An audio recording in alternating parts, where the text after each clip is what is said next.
Hi, Risa here again. Thank you for joining me for the second discussion in this series, Recession Proof Marketing Strategies. Today, we have our guest, Marcus Sheridan. Marcus is a highly sought after global speaker and consultant in the digital sales and marketing space. He's worked with hundreds of businesses and brands to become the most trusted voice in the industry. Why do they trust him so much, you ask? Well, it's because of this masterpiece he authored called The Ask You Answer. This book documents how he was able to save his swimming pool company, River Pools, from the economic crash of 2008. Yes, guys, during one of the world's most disastrous economic crises, Marcus was able to keep a swimming pool business alive. Yep, a luxury item. So, this is why I thought it necessary to add him to our series, because as we face yet another economic crisis, we wanted to make sure you had the tools and strategies to stay in business during these tumultuous times. Did I forget to mention he's also the co owner of a HubSpot Elite Agency called Impact? So when you put the master tool of inbound together with the master of the inbound strategy, you know this is a once in a lifetime conversation you do not want to miss. So let's not waste one more second. Wow, Marcus, it is so great to have you here with us. And I'm so excited to dive right in. So, Let's do it, Risa. Let's do it. my first question to you, Marcus, is some of my listeners will not be familiar with your book. They ask, you answer. Could you give us a 30-second synopsis of what this book is really about? Yeah, it's really about just obsessing over the questions, the worries, the fears, the concerns your potential customers have, and Mhm. then the willingness to address those on your website through text, through video, whatever medium that might be. That's it. It really is an obsession with what they're asking, what they're fearing, what they want to know. You know, First of all, I must tell you a story. Your book changed my life. Most of you know that I used to own a HubSpot agency as well before. And I remember getting your book in 2019. And I literally did a 180 of how I was actually approaching my clients and building their strategy. I think that's the best advice ever. Literally think about what people want to know and answer their questions. It was that simple. But we never thought of it as that simple because we're marketers, we complicate we something. we really overcomplicate stuff, Reese, a lot, and especially when it comes to, let's just call it business, sales, and marketing. And somebody once told me a phrase that really had a big impact on my life. And the phrase is, "It's dumb not to dumb it down." Mm, And I hear that and say, I don't know if that makes sense, but it's so incredibly true because great communication happens when we simplify something so that anybody can understand it, right?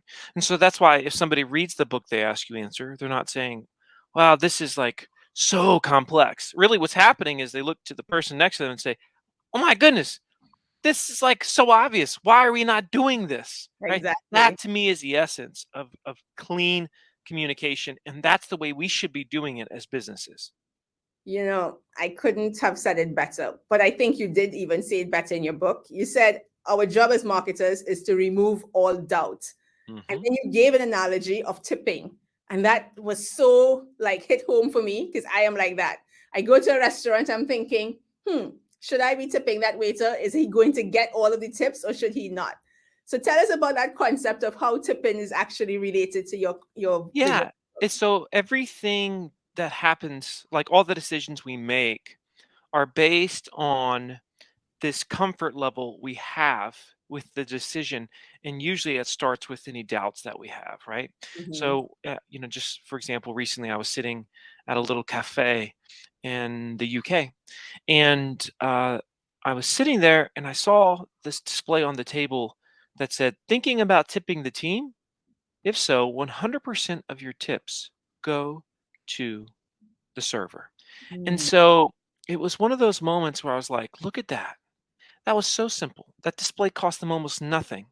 But in that moment, I felt no doubt that my money, that my tip would go to the server. And so the likelihood that I would tip and even tip more is significantly increased. It's no different than, let's say you have a nonprofit. If you have a nonprofit, let's say you do take donations. The smartest nonprofits, they talk very much about exactly where does your money, your donation go.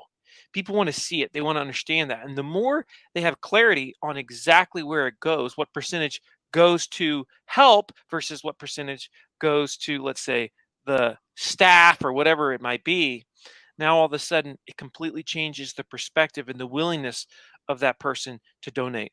And so the more we can consider those fears, issues, worries, concerns, and say, okay, all those things are doubts. And then how can we remove those doubts? And it's usually little things. Oh my goodness. One of the greatest examples of this in the history of the world is when Amazon said, but you can send it back. But you can send it back. Because before that, we had all types of doubts of buying, especially clothes online, especially shoes, Yeah. because we didn't, like Zappos did this, right? We'll send it back. So if you can send it back, that removes risk. Zappos blows up. Amazon blows up. This is how it works. Everything comes back to doubts and removal of doubts. And the sad thing is that most people don't really send it back, even if it don't fit them, right? I know. That's crazy. That's So me. human. Okay. But again, Marcus, what that brought to attention for me is also the transparency that is needed for businesses to adopt, to really actually decide to open up and say these kinds of things. You have always talked about, and we know it as well, two things that businesses are afraid to talk about is price and cost, right? They don't really want to ever put those things out. So how do you suggest that they can overcome this fear and actually be transparent about those two things? Yeah, so there's a couple components to this. Every company loves to say, we believe in transparency, but it's not true, because Right. if you look at the messaging on their website, there's a lot of areas where they hedge, where they don't share, where they won't address that question, that worry, that fear. They're the ostrich with their head in the sand, right? And so you cannot become the voice of trust in your space if you're going to be the ostrich and ignore the fundamental questions that your buyers, that your prospects, that your customers have. And then every business, B2B, B2C, doesn't matter, service, product, the first question, or one of the first questions that we research, is how much does it cost? Now, when you're thinking about controversial, we'll just put that in quotes, topics to address, the first place you have to come from is what we might call the golden rule, which is this. If I was the prospect, if I was the customer, would I appreciate it? Would it help me if they were willing to talk about, to address this thing? You start there. That's key, Reese, because if you start there and you ask somebody the simple question, because if I ask somebody, can you talk about cost and price on your website? Yeah. 90% are going to say, no, we can't do it. Okay. But if I say to someone, would you appreciate it if you were researching a product or a service and they were willing to teach you about cost and price? They're going to say, well, of course I would. So you have to start from there, because if the answer is yes, I would appreciate that, I would like that, then you now move to stage two. And stage two is, okay, well, how then do we safely address it? Because no, you can't answer everything, but you can address anything. And Mm. see, if if the if we had the perfect title for the book, it would be Risa. They ask, you address it really, really well. But that's not very catchy. So it's Right. they ask, you answer. But oftentimes answering comes in the form of addressing well. Right. And so if you address it well, let's look at cost and price for a second. What could you say? Could you talk about what drives cost up for that product or service in your industry? Yes. Could you talk Mhm. about what drives cost down? Yes. Could you talk about why some companies are more expensive than others? Yes. Could you talk about why some companies are less than others? Yes. Could you give them a general sense for where you fall, or what they would spend with you roughly, big ranges maybe? Yes. And Mhm. here's what's funny, Risa. My agency has now implemented They Ask You Answer and helped, I mean, it's probably up to 1,000 companies at this point talk about cost and price on their website. And whenever they do this, For about 80% of them, it becomes the number one traffic lead and sales generating content that they have on their Mm. website. I mean, it's just a cash cow in terms of the trust that it builds, the leads that it builds, and and it just the sales teams love it because it generates higher quality leads. And so what's also interesting is usually when companies start doing this, they get more, not less specific over time with what they're willing to say when it comes to cost and price, because again, the quality of the lead and thus the quality of the sales appointment, the sales process gets so much better. Marcus, that is golden. And you are so right. The more transparent we are, the more we're willing to put ourselves out there in anything in life. We always get more out of it and not less.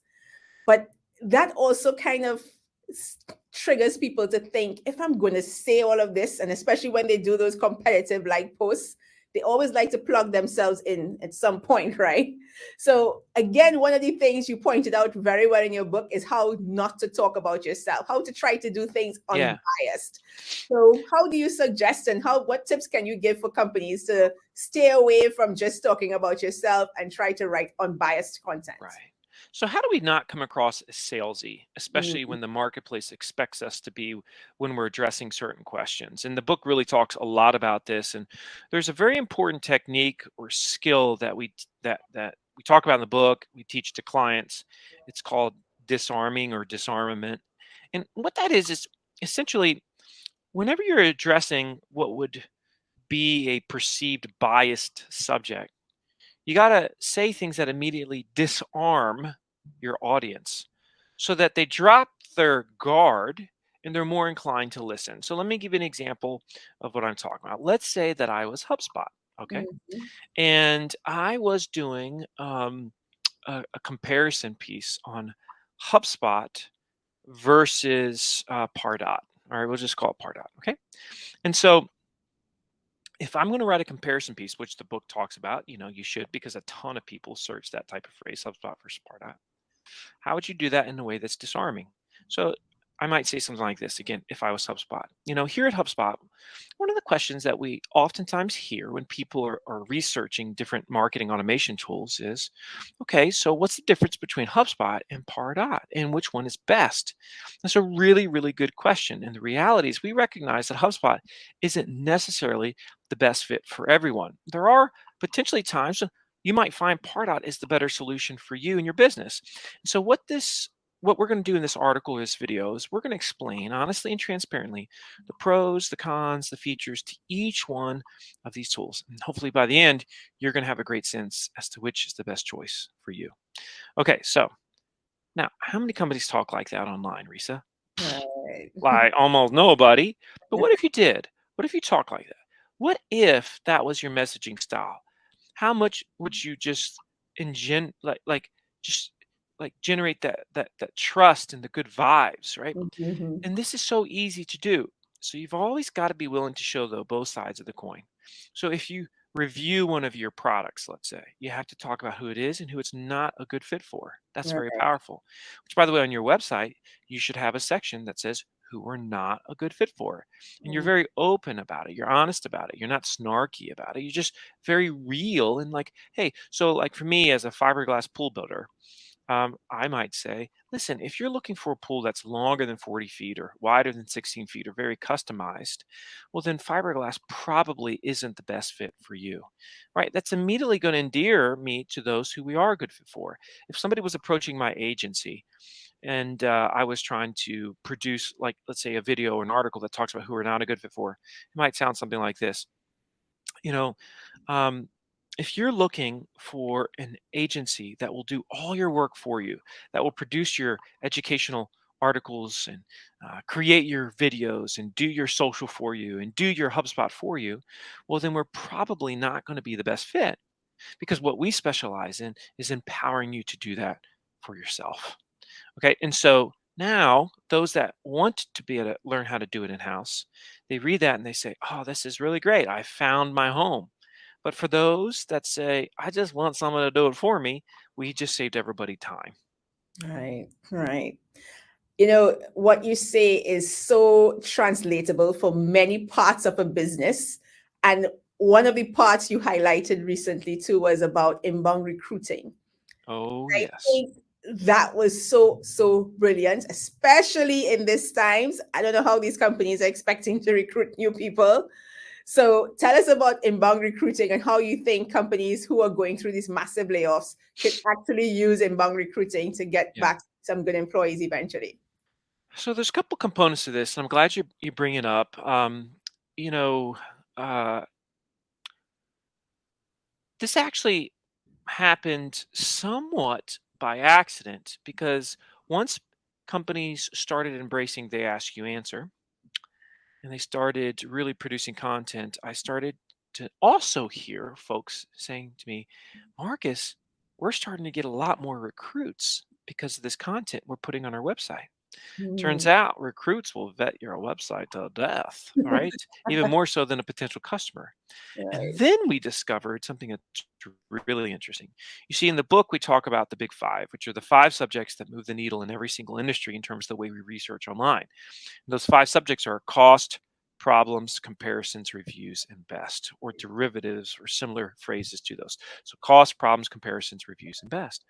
Well, it turns out that the big five apply perfectly to the questions that potential recruits, job candidates would have. Cost becomes salary and compensation based questions that they have about particular industries.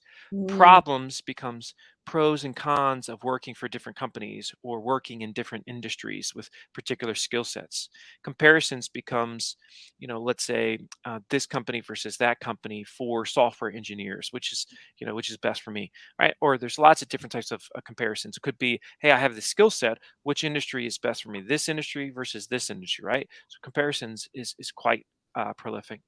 And then we got reviews. We love to research reviews about companies and about industries when we're researching jobs.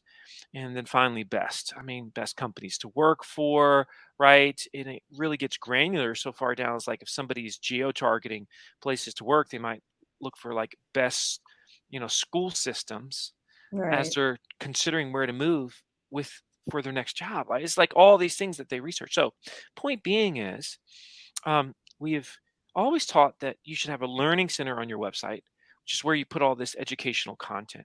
Well, Mm. now a lot of our clients are doing learning centers for prospects and customers, but Mm. career centers for potential recruits. And on there, you've got the educational articles and videos, etc. But you start with those big five. It is crazy how effective it is. Amazing. I think that's the best tip because a lot of us would need it going forward, Yeah, to yeah, very choose much so.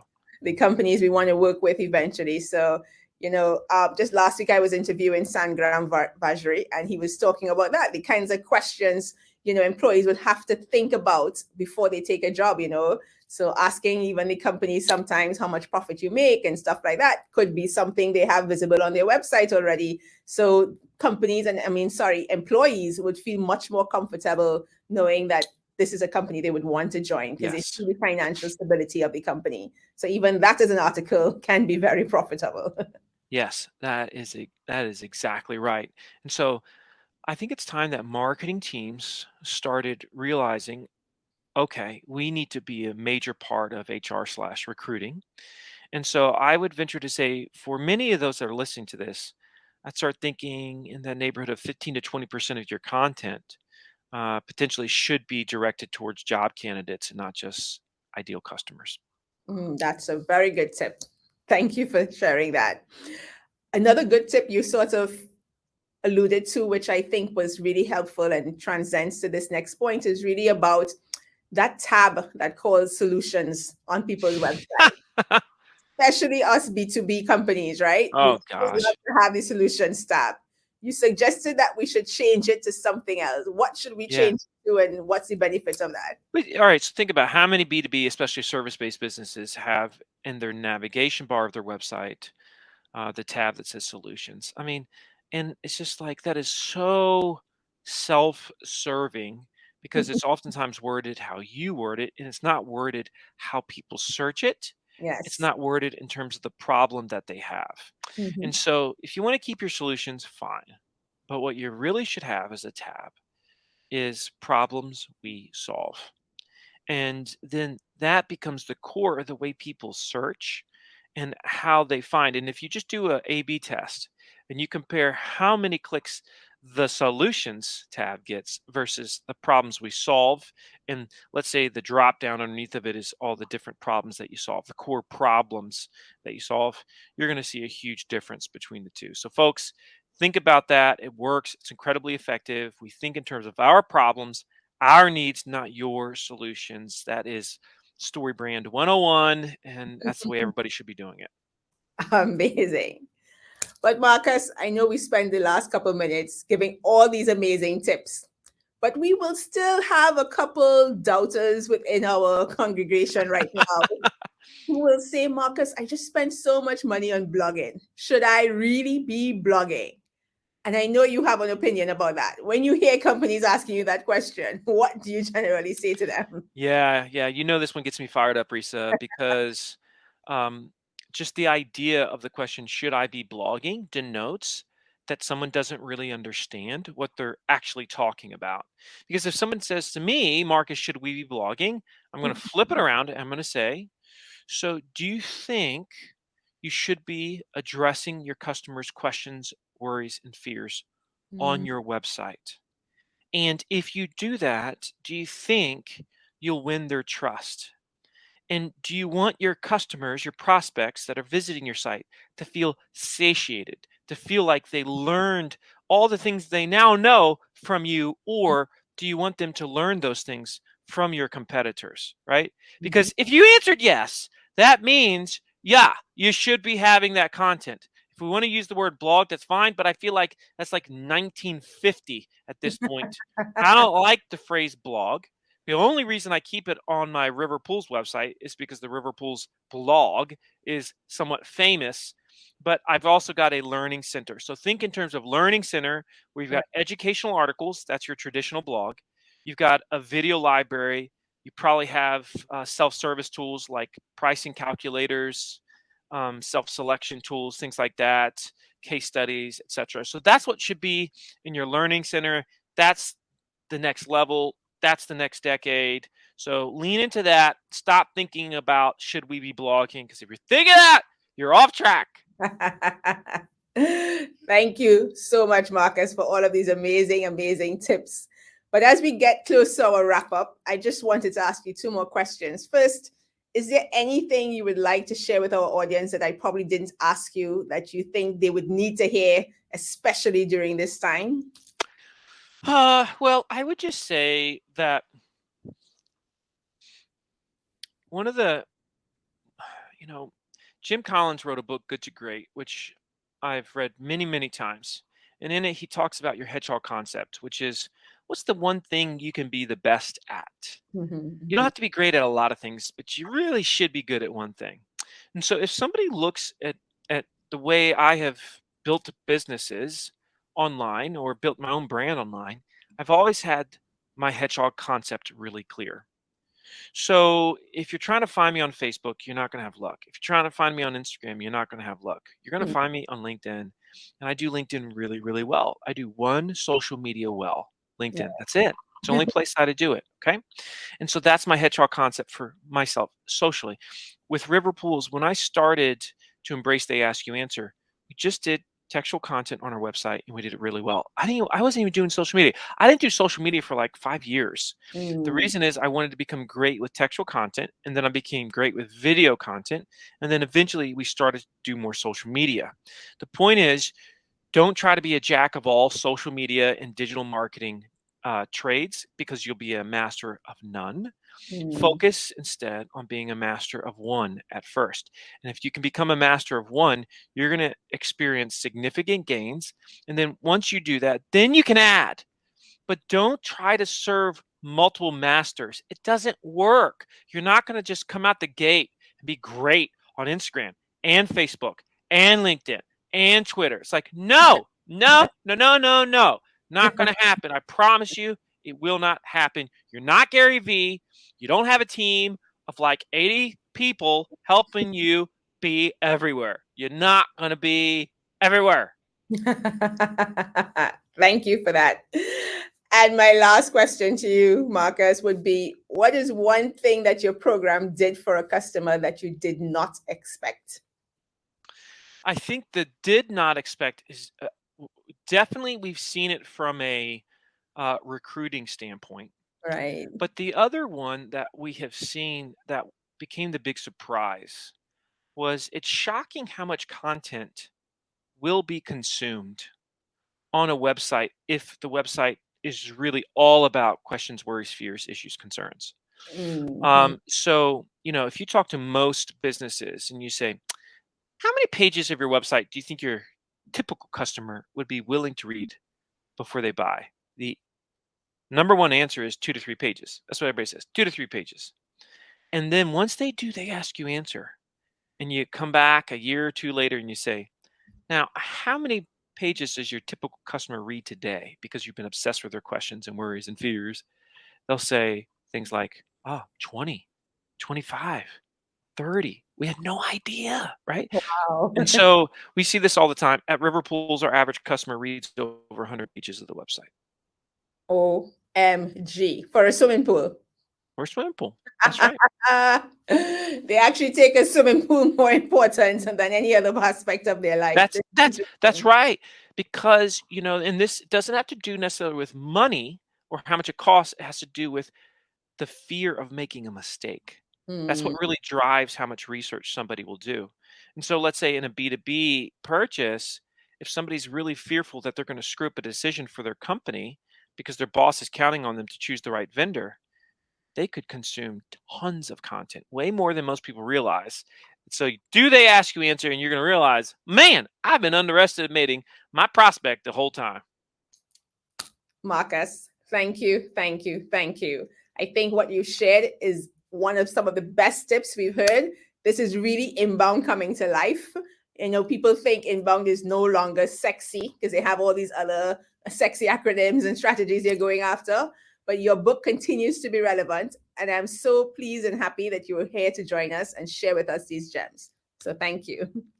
Risa, thank you. And if anybody has a question for me personally, you can reach out Marcus at marcussheridan.com. You can find me on LinkedIn and message me there anytime. But Risa, you're doing great work. Your book is a just tremendous work. You just my hat goes off to you for the sweat that you put into that one. My gracious.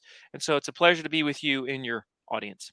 Amazing. Thank you for that. We will have all your links on our next slide so users and visitors and viewers can find you. But guys, I urge you, if you really want to deliver a strong strategy for 2023, inbound with the ask you answer is your answer to getting your strategy right. Thank you again, Marcus. My pleasure. Well, guys, that was pretty interesting. I wanted to make sure you did not leave without missing and noting the gems that Marcus shared with us. So here's a quick summary of some of the things you should take away from this discussion with Marcus. One, be transparent as a business. Don't be afraid to address those hard questions that your consumers and your potential customers are dying to get the answers for. It pays off in the end. The second takeaway we want to make sure you leave with is the ask you answer is not just for selling your products or services. There are many different parts of your businesses that you can use this concept for. For example, recruiting. During this time, especially after some of these massive layoffs that we've experienced, we know that companies have to think about how they will want to rebuild their brand and rebuild that trust with the potential employees.